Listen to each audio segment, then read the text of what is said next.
I do hours upon hours of research of everything that I'm going to say to make sure that it's as true as I can make it. And I speak to people in the White House, I speak to people in the Senate, the Congress, I speak to people in the intelligence services of both us and the United States, I speak to members of the Knesset, I speak to members of the State Department. And this information I'm going to tell you, you might say, I don't know, maybe these are out my eyes, you know this stuff. I'm telling you stuff is true. In the middle of September 2024, we watched the greatest intelligence operation unfold. And a 27-year-old analyst, she sat behind a desk, and she's going through the data from the war after the war, and she's seeing the pictures of the bodies of the Hezbollah fighters that are coming in, and she notices that each of them, on their chest, above their hearts, wears a walkie-talkie. And she goes to her boss at the time, who was the division head, and she says to Yosef, she says, how great would it be if we could put a bomb inside each of those walkie-talkies, thousands of Hezbollah fighters. You just push a button and they all have an explosive charge go over their hearts and kill them. They just drop dead right there. In most of our lives, when we suggest ideas to our bosses or to our teachers or to our administrators, and they're out of whack and they're not possible to be done, we're told that's not possible. The Mossad's ethos are different. It's a challenge. Okay, figure out how you're going to do it. So she created a shell company in Germany, which worked with a small company in Taiwan, which provided communications equipment to companies all over the world. They had a great online business. Dinky little store in Taiwan, but great online business. And the next time Hezbollah came around ordering walkie-talkies, this partnership, this shell company in Germany interrupted the supply chain and injected a little C4 into every single one of those walkie-talkies with a remote detonating device. Thousands of Hezbollah fighters wore them for 10 years. It's a little bomb on their chest that they were unaware of. Nasrallah Yamashima, the head of Hezbollah, at a certain point after 10 years, got paranoid about Israel eavesdropping on him and figured they were doing so through the walkie-talkies. And he ordered that Israel, being a high-tech country, Hezbollah would have to go low-tech to make sure that Israel could not interfere with their communications. So the most low-tech thing he could think of was a pager. No one had seen a pager for 15 years. You cannot go online and buy 20 pagers. You can't find them on eBay. Nobody has 20 pagers, let alone 5,000. Eavesdropping on this conversation, the Mossad agent, now 15 years later, tells her shell companies, we got to restock pagers, which is the equivalent today of saying we should restock rotary phones. You're like, that's crazy. Who in the world's going to buy this? But we got to have thousands available. 3 days later, the bet's paid off. A request comes in for 5,000 pagers. We're all too happy to supply those pagers with a little C4 and a detonating device inside of them. And Hezbollah fighters are walking around on their waist with these pagers. After October 7th, Nasrallah sees what Yahya Sinwar Yamashima was doing with his communications, and he had switched to no digital communications to make sure that Israel could not eavesdrop and was passing messages through the tunnels. And Nasrallah says, that's what we have to do. We have to do that. Nasrallah orders in 3 days' time for everybody to take their pagers, put them up in the closet next to the walkie-talkies, and they're going to go through handheld communications. Israel hears this and comes to Prime Minister Netanyahu and says, listen, you don't have to blow them all up, but if you don't do it now, it's never going to happen.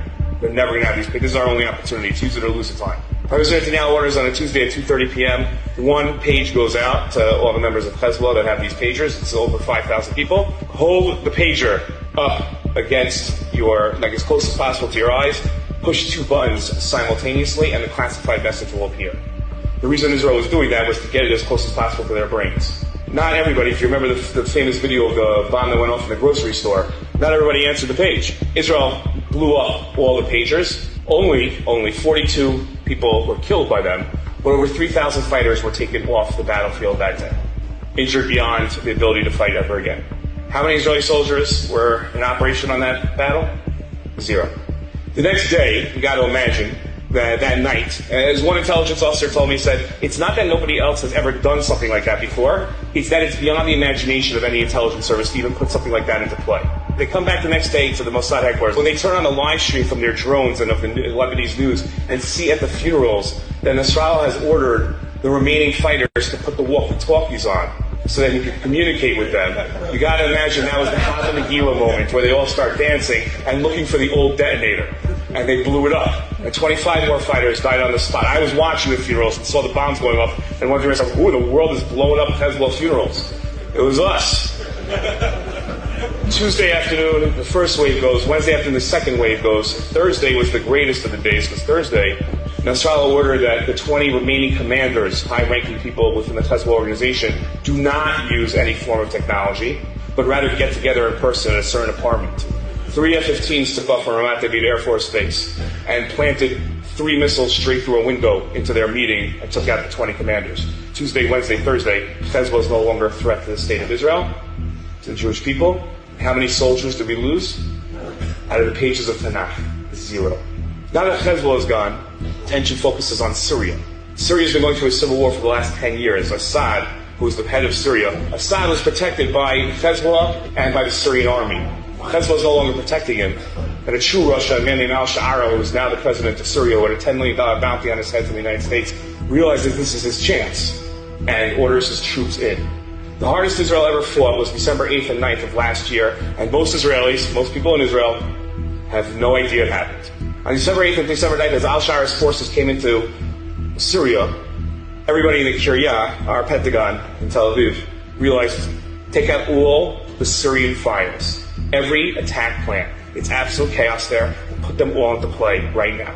350 planes go off on 350 missions. That, over the course of 48 hours, we bombed every single Syrian Air Force jet. None remained. We bombed every single Syrian Navy boat. None remained. We killed every single general and assassinated them. None remained. We killed every single nuclear scientist working on their nuclear weapons program. None remained. We killed every single chemical scientist working on Syria's chemical weapons, which they had and don't remain anymore, and they don't remain anymore. We killed everybody, took southern Syria for ourselves as a buffer zone. And how many soldiers fell in those battles as we raced across Syria, bombing them and assassinating their people?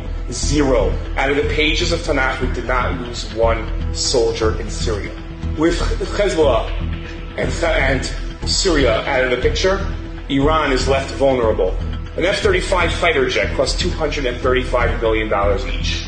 And for every hour that it's in the air, it requires 8 hours of maintenance. The United States Air Force, at any given time, its planes are in 51% readiness. That means they need double the amount of planes to fight a war, because 50% of the planes are always under maintenance.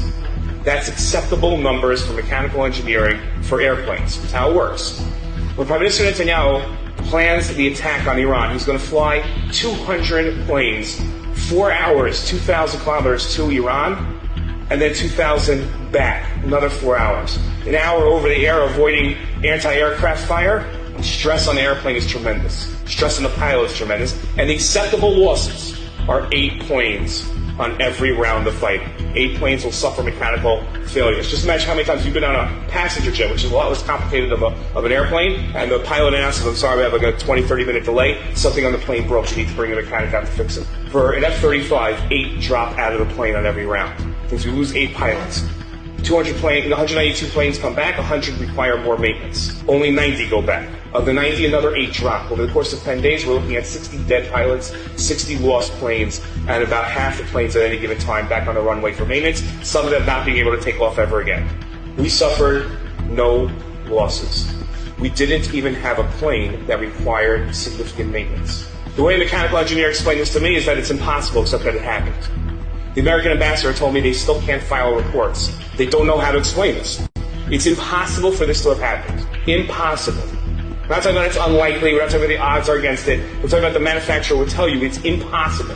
Today, the United States Air Force is rethinking its entire approach to how to fight wars and how to get 90% of its planes in the air every single time, just as we have. While we're doing this over Iran, we have 2 more operations going on. Operation Narnia and Operation Red Wedding, which kills all the scientists and all the generals in Iran.